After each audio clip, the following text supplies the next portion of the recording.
So, Mr. Harris, do you still remember your first impressions or your feelings when you came first to Nuremberg in 45? I will never forget those impressions. I already told you, Stefan, that my memory is kind of fading now after all these years, and there are many things I do not recall. But one thing I do is the condition of the city of Nuremberg when I arrived here in 1945. This city, this beautiful city, was in complete ruins. What had happened is that the United States military shelled Nuremberg for several days at the very end of the war, and the city was totally demolished. The peaceful Pegnitz flowed as it always did through the heart of the city, but it passed through areas of complete rubble, and it was so depressing to see this sight. There were women out with metal carts on little rails, and they were taking one brick out of the road after another and carrying them out, trying to restore some semblance of order in the city. The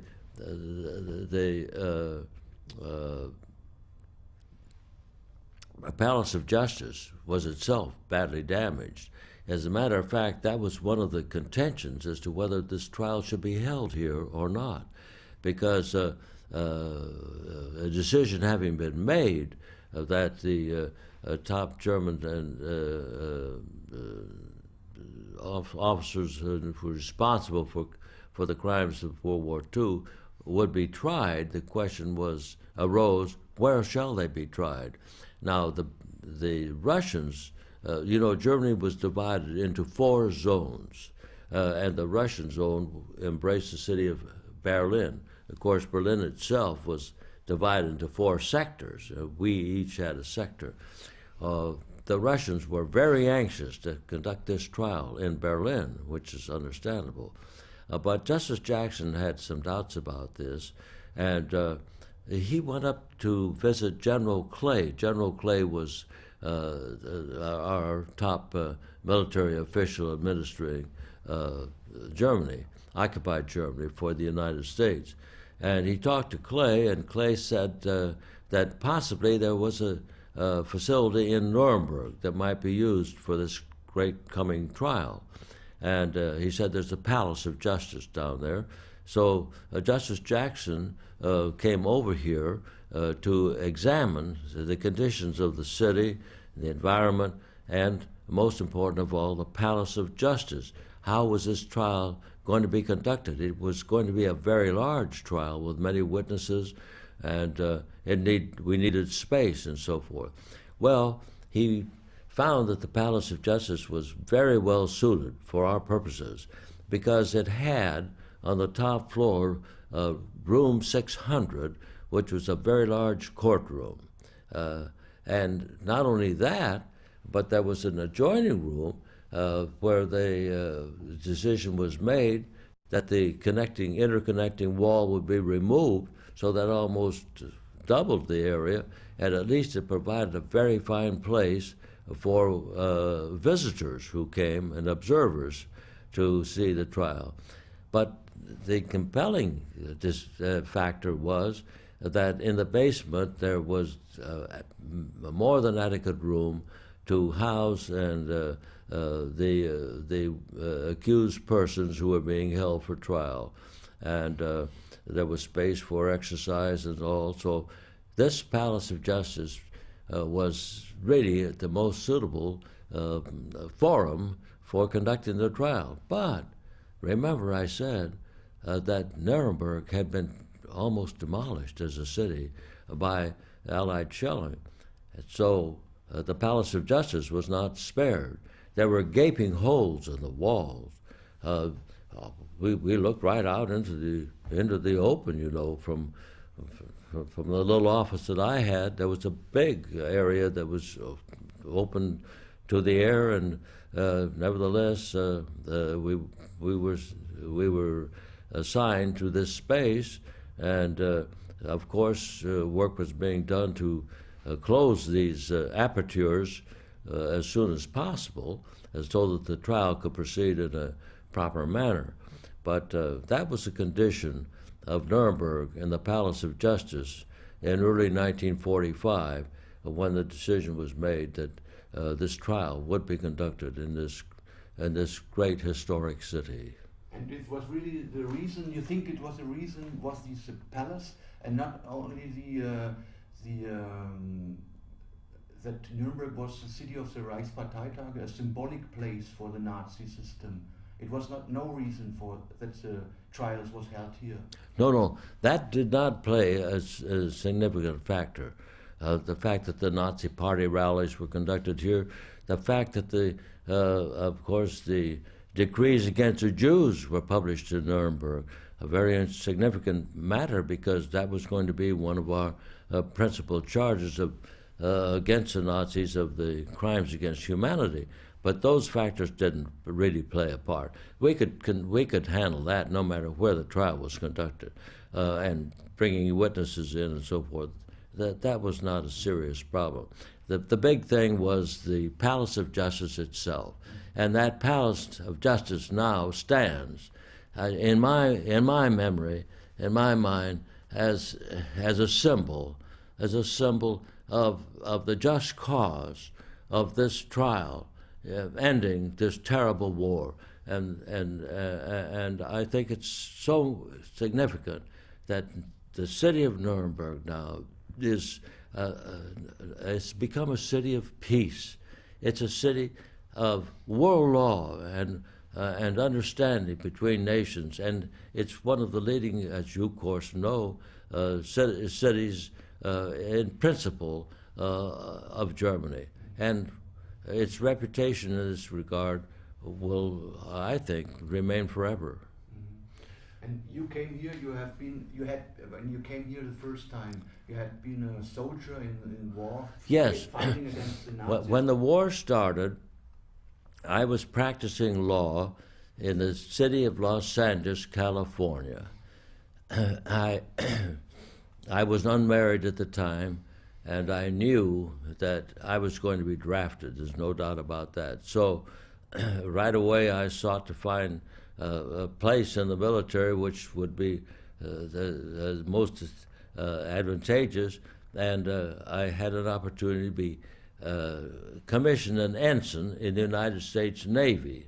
So I served as an ensign in the Navy, and my service was in the Pacific Theater. I was a communications officer on board the Nevada, USS Nevada, for training only. As the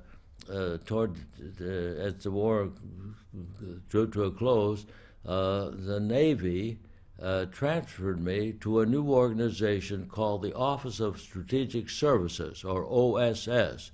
OSS was really a very high-level espionage organization, and so I went to Washington and went through all the training and so forth to become an active agent for OSS, and the OSS decided that they would, since I was a lawyer, assign me to the investigation of war crimes in the European theater for OSS.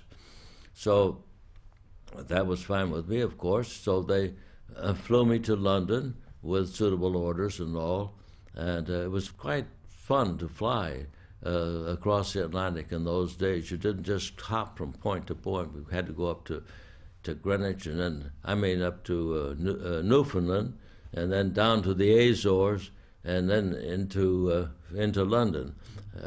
But the plane I took was designated to land in Paris. So my orders, however, were for London.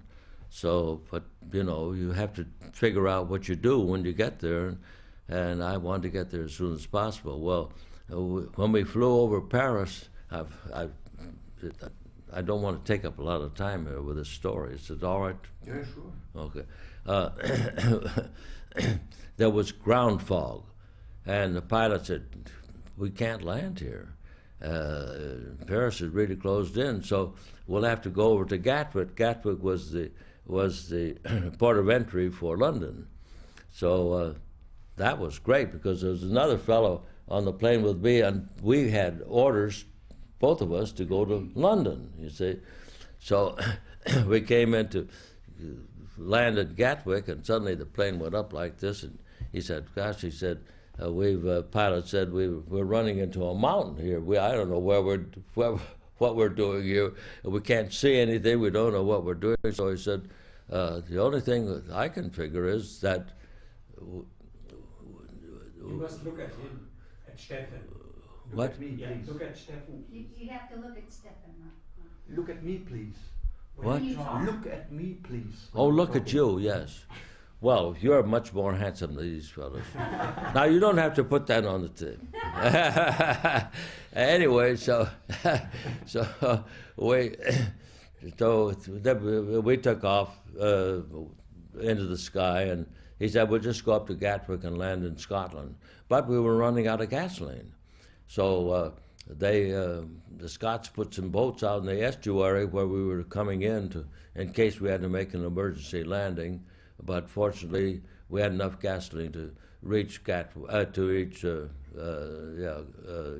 and we came in safely, and that was fine.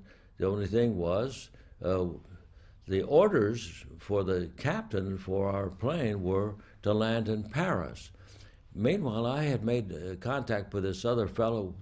We had orders to go to London. I said, "Let's just get off this plane and go in and get a train and go down to London. Why go to Paris? And then we got to negotiate some kind of a way to get back to London." So I told the captain that that's what we were going to do. He said, "Well, we'll just see about that." He said, "You're on the manifest to go to Paris, and that's where you're going." Now, he said, "If you can get permission from the in Paris to go ahead and go into London, it'll be all right with me." So I said, "Well, okay, well, that's fine. We'll take care of that." Well, it was Sunday morning, and I remember I telephoned Paris and finally got somebody, and theoretically got permission to go into London. So I went in and told the captain, and said, "Well, everything's okay. We're going down to London." And he said, "Well, okay, that's fine." I said, "The only thing I want to do is get my luggage out of the plane." He said, "Well, I'm sorry about that. That's right. Your luggage is in the compartment, you know, and it's locked up." And he said, we don't have the key for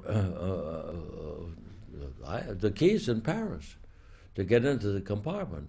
So I don't know what you're going to do about getting your luggage." I said, "Don't worry about it. We'll figure it out." So we searched and searched the base there, and finally did find a key and got in there and unlocked the quarters where our luggage was stowed away, and we got on the train, got and got down to London, and I reported as a commanding person for OSS for the trial of the major for war crimes in the European theater. And then I set up offices on St. James near British intelligence because I knew that British intelligence would have information which I could utilize. So that was great, and worked fine. And the Brits got many captured documents, and it was a great source of information for OSS, and that worked out very well indeed. Well, while I was there, Justice Jackson came to London for the purpose of negotiating an agreement with the British, the French, and the Soviets for the trial of the major war criminals of World War II. And of course, he set up an office on Mount Street, and I knew about this, of course, and made contact with them. And from time to time, when I found a really good incriminating document, I took it up to Mount Street for his use and for the files. that he was accumulating, I presume, for the forthcoming trial. Well, they were very happy to see these documents coming in because they didn't have any evidence. And so as time went on, they invited me, if I wanted to transfer to Jackson's staff and work with them on the trial if I wanted to do that, and go down to Nuremberg. Well, I got permission. This was appealing to me as a lawyer, of course, and so I got permission from OSS to establish my European headquarters, so to speak, which is only a one-man operation at this point, to Nuremberg. And I went down in the first group of lawyers by plane to Nuremberg to participate in the forthcoming trial. This was in summer of '45. Yes, this was the summer of '45. This is, I think, it was August of 1945. And what about your feelings coming to Germany, the land of the Nazi system? Well, convictions about that at all. My interest was. Can you start it one more time? Because I was not running. Okay. He needs the question. Well, I didn't think about this as coming to Germany, the countries of Nazism or anything like that. To me, the allure of it was this was going to be a great criminal trial, and it was a high honor to have the privilege of participating in it from the very beginning. So that was the way I felt about it. I had nothing to feel really about the significance of Nazism, and that didn't enter into it at all. But of course, when I got then to Nuremberg, Justice Jackson's executive trial counsel was Colonel Robert Story from Texas, and he had to formulate the assignments for the lawyers who came in to work on Justice Jackson's staff. And when he found out that I was from OSS, he said, well, then you know something about German intelligence. I really didn't know too much about German intelligence, but I knew something about it. And so he said, I will place you in the charge of the development of the case against the Gestapo and the SD. These were two agencies within the Reichssicherheitshauptamt, the RSHA, and these were police organizations, and their chief, Ernst Kaltenbrunner, he was the defendant in representing the intelligence agencies of the Nazi regime.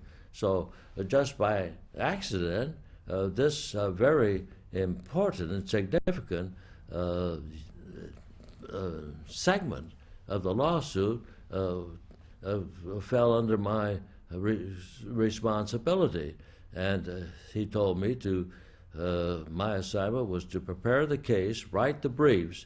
I should have brought them with me. I still have my briefs that I wrote. They're very long and very large, and they tell the story of the Reichssicherheitshauptamt and particularly the Gestapo and the SD. The Gestapo and the SD were indicted agencies. Now, we indicted about, I think, 5 or 6 agencies as well as individuals. They were defendants at the Nuremberg trial. And these were two really the most important. We had the leadership core of the party, and the other agencies really didn't have the responsibility that the Gestapo and the SD did in the SS, of course, was a named agency, and it too paralleled these state agencies because the SS was the chief oppressive agency of the Nazi regime. So this group of agencies, 5 or 6, were defendants at the Nuremberg trial and indicted as such, as individually. Now the theory of this was that a judgment would be entered by the tribunal against these agencies, defining them as criminal organizations. And subsequently then, individuals who joined those organizations knowing of their criminal purposes could be brought to trial by perhaps German courts. And of course that is what happened. And that played a very significant role in the whole process of eradicating Nazism from Germany. And do you still remember the beginning of the trial, the first day, or the atmosphere in the city or in the room 600, the expectations of the people, hopes? Do you? Well, as I think I told you before, there was, I think, general disinterest by the people of the city of Nuremberg and in Germany itself as to what we were doing there in the Palace of Justice. And of course, they knew that their top leaders were being brought to trial and all of that, and I assume that informed persons were concerned about what was going on, but the average German citizen was consumed with his survival and the rebuilding of Germany. And this is an activity of the victorious powers, and they had the right to do this, no question by that. But there was never any, that I'd observed, any general interest by the German people in the trial at that time. Had you contact to German people at that time? Well, I had my secretary. Yeah, I was assigned, who was German. I had, of course, I had my office and my secretary, one person, one girl with a second-hand typewriter. That's all I had to develop the case against Ernst Kaltenbrunner, the Gestapo, and the SD. To think about that. And of course, I did take some trips to former concentration camps, or police agencies, and offices of the Gestapo and so on, to accumulate evidence. And I sent an associate on our staff to Berlin to go through the files of the former office headquarters of the RSHA to see what documents we could find or evidence of any kind. I picked up documents on the floor of Gestapo offices, orders to execute, signed by my defendant, Ernst Kaltenbrunner. So we picked up some evidence like that, but most of the evidence that we got were through the captured documents which had been recovered by the military. And these documents were put in the document center, and the gigantic task then was the translation of those documents and filing them so that they would be available not only to the prosecutors but also to defense counsel. That document room was open to those who had responsible roles to play in the trial. And when did you first meet Mr. Kaltenbrunner? Now, I never interrogated Ernst Kaltenbrunner. Some of the top witnesses and defendants were interrogated before the trial started.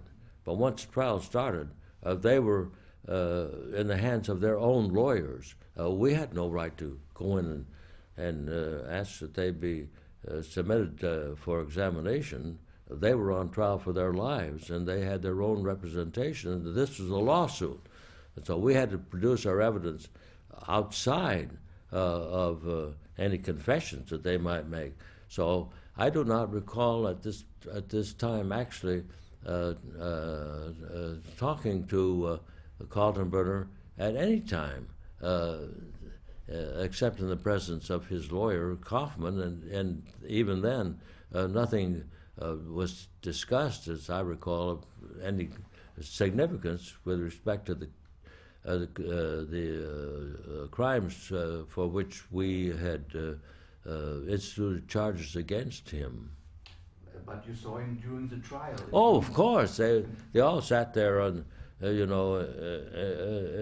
the area on the bench. In chairs across the room from the from the judges. They all occupied the same chairs. Goering occupied chair number 1. Kaltenbrunner was in the first row. I forget just which row he was. Oh, so we saw the defendants every day there in court. And what was your impression of these guys? Well, when you take the glitter away, they're just ordinary people. They don't. None of them was impressive. Of course, Goering wore this white tunic, and he was occupied the number 1 chair. He forced himself into the position as leader of the group of defendants, and Kaltenbrunner has a long, gaunt face, and he sat imperturbably there in his chair. So they were just ordinary people, as might appear in any courtroom in the world, on trial for their lives for crimes which we ascribed to them. Mm-hmm. And how was the cooperation with Mr. Jackson exactly? How did you work with him together? With who? With Mac Jackson. With Justice Jackson? Well, I had, except later on, initially I had very little to do with Justice Jackson. Colonel Story was really the person who was in charge of the interplay between lawyers and defense counsel and so forth. And my assignment was to develop the evidence, build a case against the Gestapo and the SD and Ernst Kaltenbrunner. So in that respect, I didn't have anything very much to do with Justice Jackson. Justice Jackson was, of course, overall directing the course of the trial, and moreover, developing the theories which we were trying to develop in proving our cases against these individuals. This was a lawsuit. It was a matter of evidence. That was the thing. I had to find evidence to prove that this man, this defendant, Ernst Kaltenbrunner, who was the chief of the Reich Main Security Office in the Nazi regime, was a war criminal. So how do you prove this? Well, you prove whether you've developed evidence to show that he had this position and that these agencies committed terrible crimes. So it was the proof of the crimes. That was what I was after. So I found a statement from Herman Graby, for example, just an example.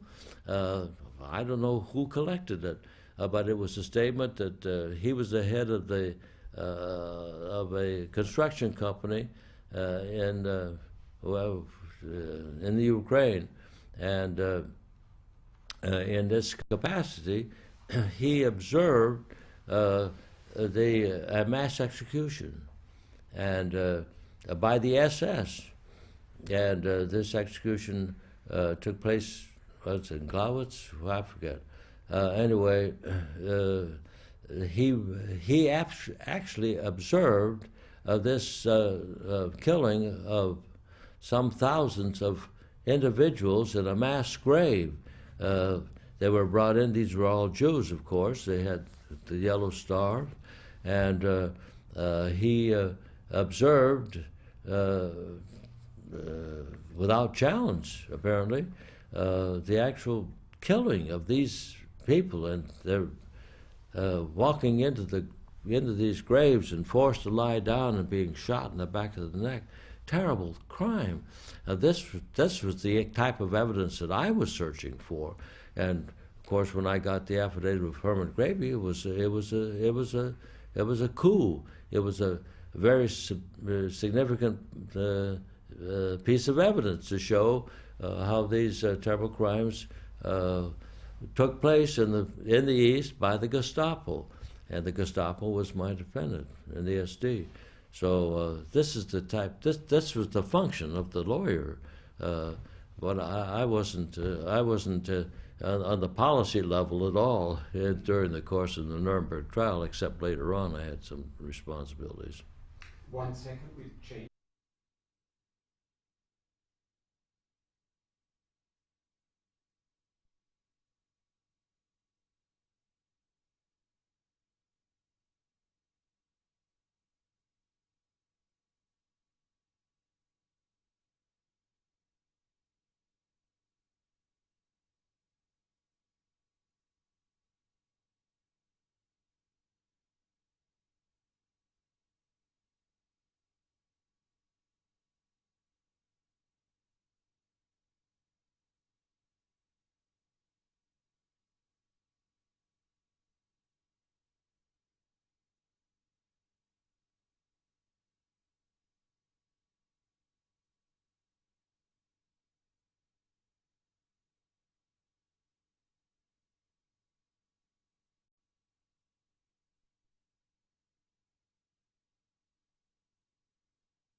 Can you tell me again, how did you find these proofs?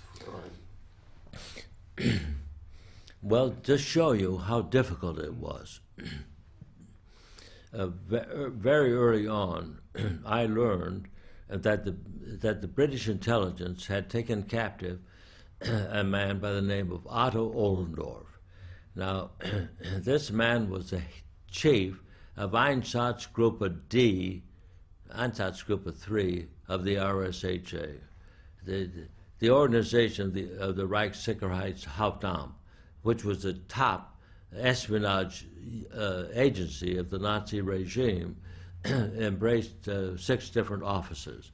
They had intelligence offices, and they also had Gestapo offices. Now, my defendants were the Gestapo and the SD. I had to prove the criminality of these 2 organizations. This was the top group organization, so to speak, was the Reichssicherheitshauptamt, consisting of the Gestapo and the SD both. And the chief was Ernst Kaltenbrunner. He was my defendant. So that was my part of the lawsuit. So I heard that, I don't know how, that the British had captured Otto Ollendorf and had him in London under interrogation. He was the head of Amt 3 of the RSHA. So I got in touch with the Brits and asked them if they would mind sending Ollendorf over to Nuremberg so that I might interrogate him, not with the idea of finding any specific crimes committed, but to further my knowledge of the organization of the RSHA, which was my chief responsibility. So the British sent Ollendorf over to Nuremberg, and I brought him under interrogation. Now, he is not a defendant, so I could interrogate him. And so I asked him what he had done during the war and what he had done as the chief of Einsatz, as the chief of Amt 3 of the RSHA. He said, well, he served as head of the Amt 3 of the RSHA throughout the war except for the year 1941. So I said, well, what'd you do in 1941? So he said in 1941 I was the chief of Einsatzgruppe D. Well, by this time I had already learned through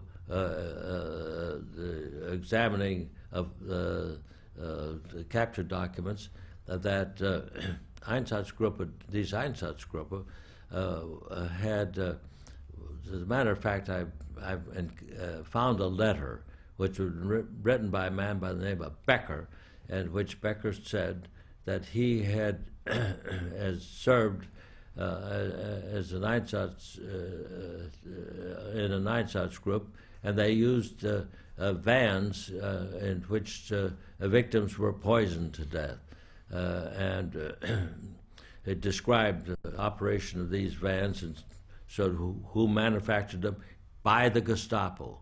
So that was an important thing for me. So I said to, when Ollendorf said that he had served as the chief of Einsatzgruppe D in 1941, that brought to my mind this letter from Becker in which he described the use of these gas fans and so forth. So I had the vision to ask Ollendorf then my next question. I said, well, how many men, women, and children did your group kill that year? Not expecting to get any response, and he answered 90,000. So that really broke the case on the Einsatzgruppe. And from that point on, Ollendorf then became my witness, because having made this confession, I got all the details of how these Einsatzgruppen operated. There were 4 of them, and they, A, B, C, and D, and they operated in the Eastern Territories. The personnel were drawn from the Gestapo and the SD, and their mission was to go out into the country and mainly murder Jews and other undesirable people. That was their function. So that really broke the case on the Einsatzgruppen, and in many cases that was the most significant development in the whole trial, as far as I was concerned. Just a matter of from my view, of good fortune that this man Ohlendorf thought I had some other information and confessed right away to the murder of these people.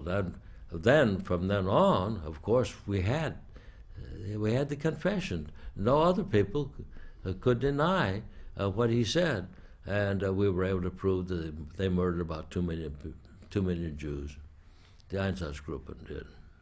And when the defendants were confronted with these proofs, how was their reaction? How did they react? Now you're speaking about the defendants. Well, you see, the defendants generally were not concerned with this part of the lawsuit. They were the generals and so forth. But my defendant, Ernst Kaltenbrunner, of course,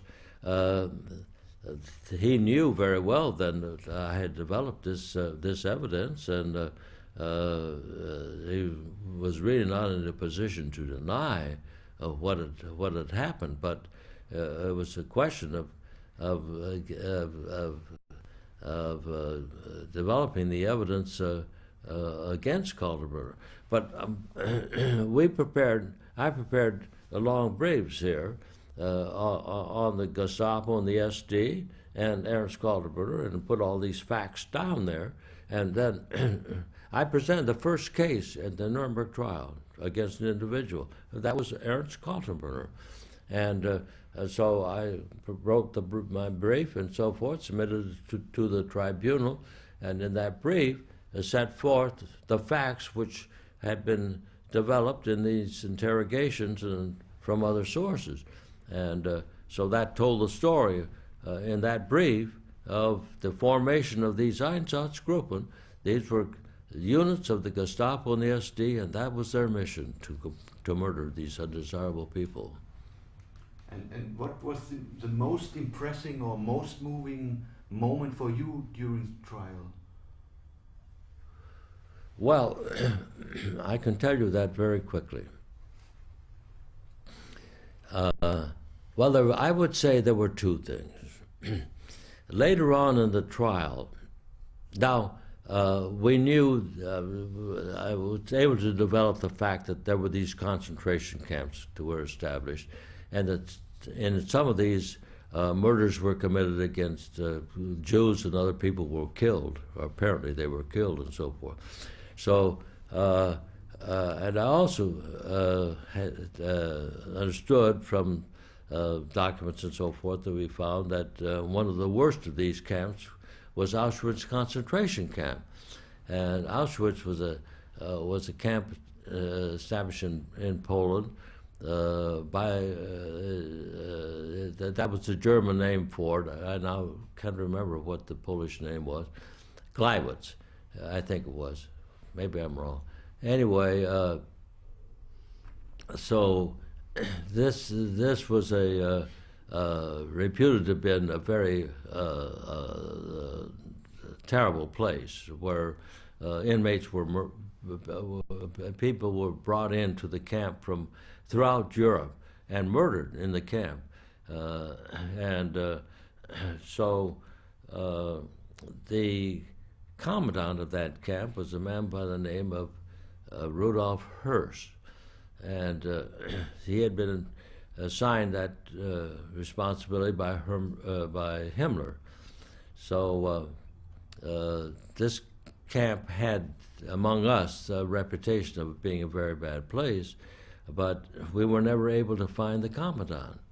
And so, sure enough, after we had rested our case, the British captured him in Flensburg, near Flensburg. He'd been hiding out as a farmer.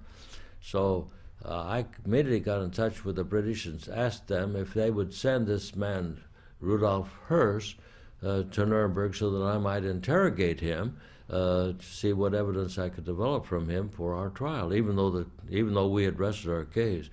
So, of course, the British did so, Hearst came in, and I set up an interrogation just like we're talking here today, except across the table between us. You're Hearst. I'm sitting here interrogating him.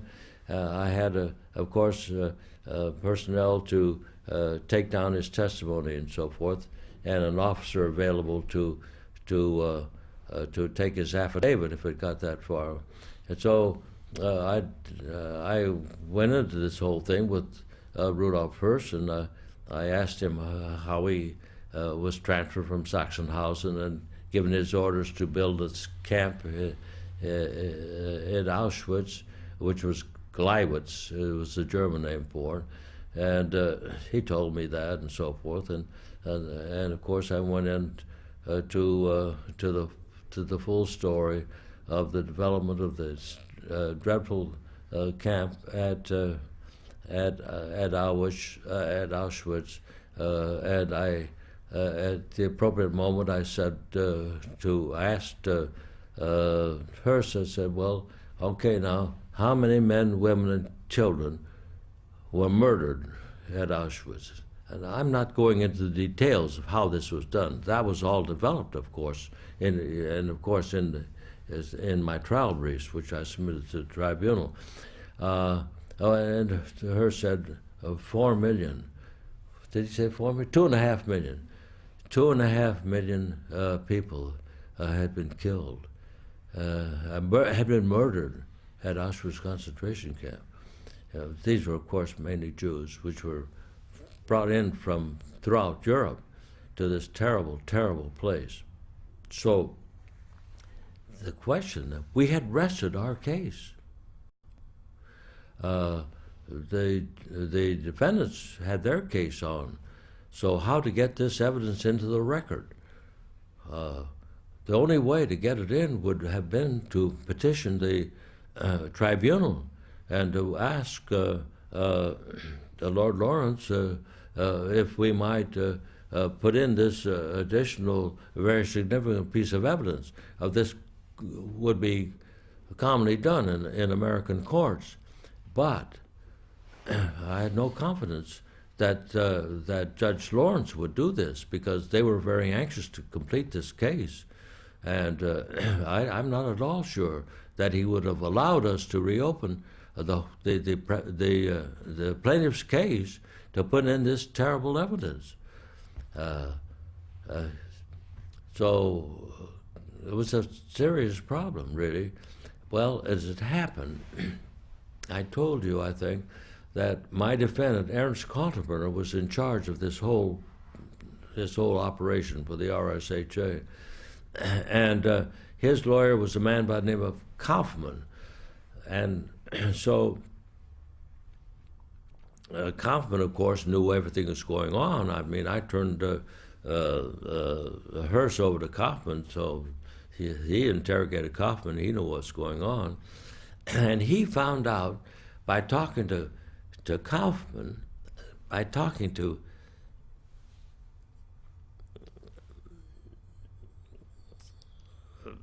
what am I thinking here? To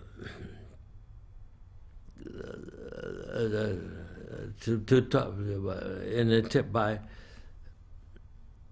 Kaufman. My memory's not good. Mike Kaufman talked to Rudolf Hearst and found out from Rudolf Hearst that Kaltenbrunner, who was the head of this whole operation, had never visited Auschwitz concentration camp.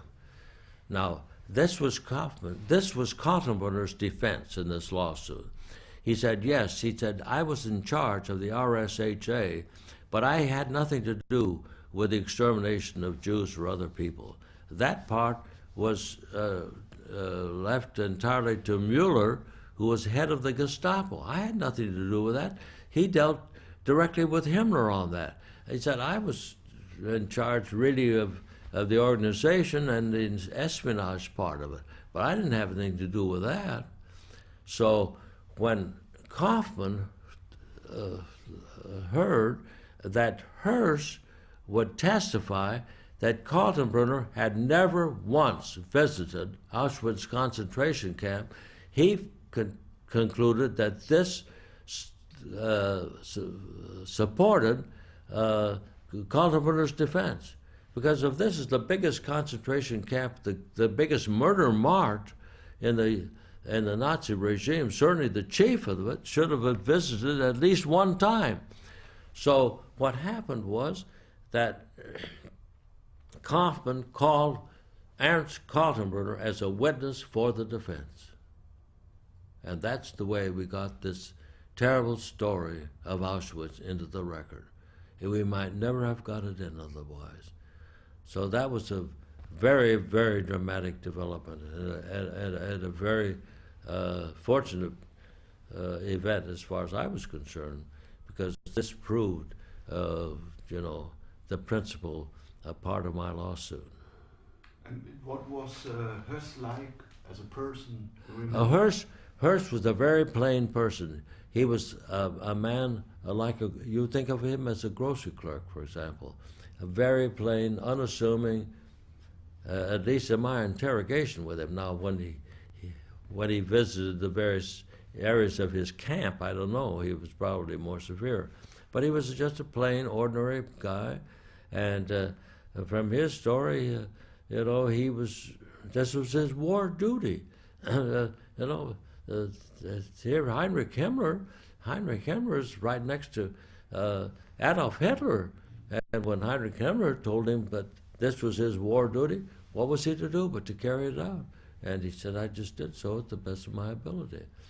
Well, you don't kill 2.5 million people on a whim, but to have a man sitting across a table, just like you are to me, and say and answer you when you said how many men, women, and children were murdered at Auschwitz, Höss, and he answers you 2.5 million.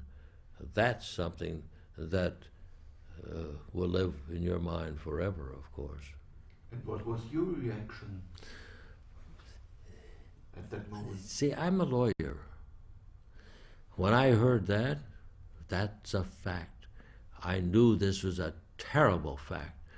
But my concern was to get that down right now before he changed his mind.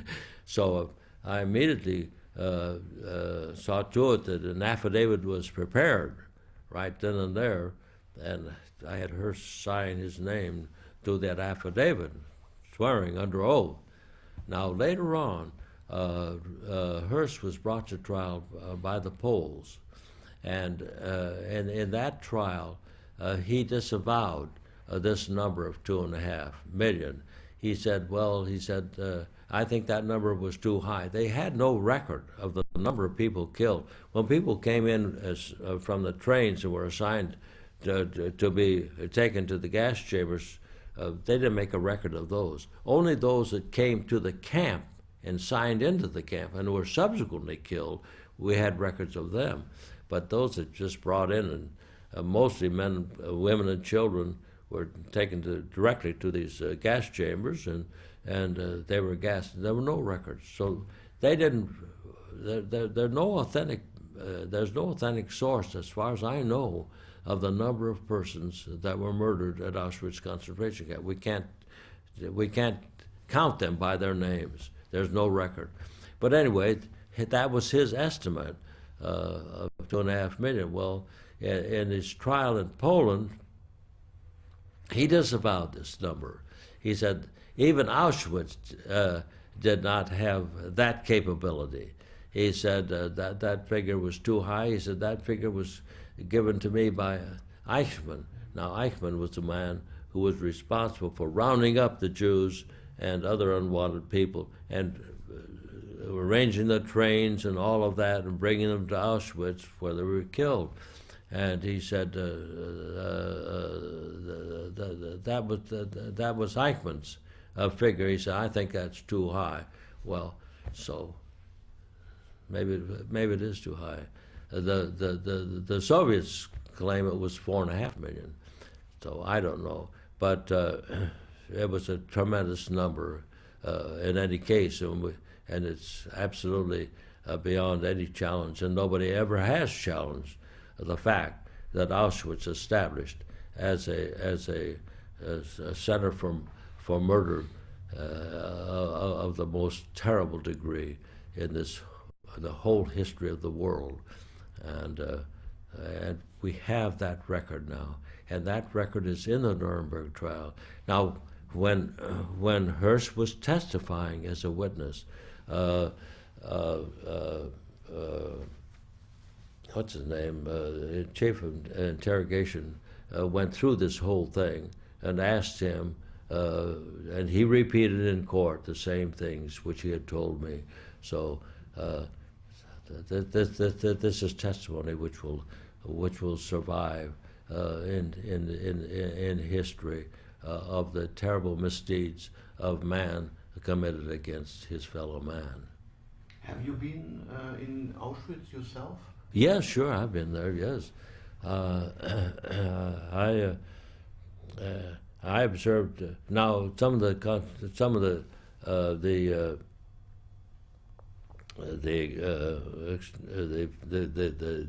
gas chambers and furnaces had already been destroyed when I was there, but you know, one of the sad things about Auschwitz, I remember, they had a collection of why that was preserved, I don't know, but of luggage of some of the victims that were brought in there.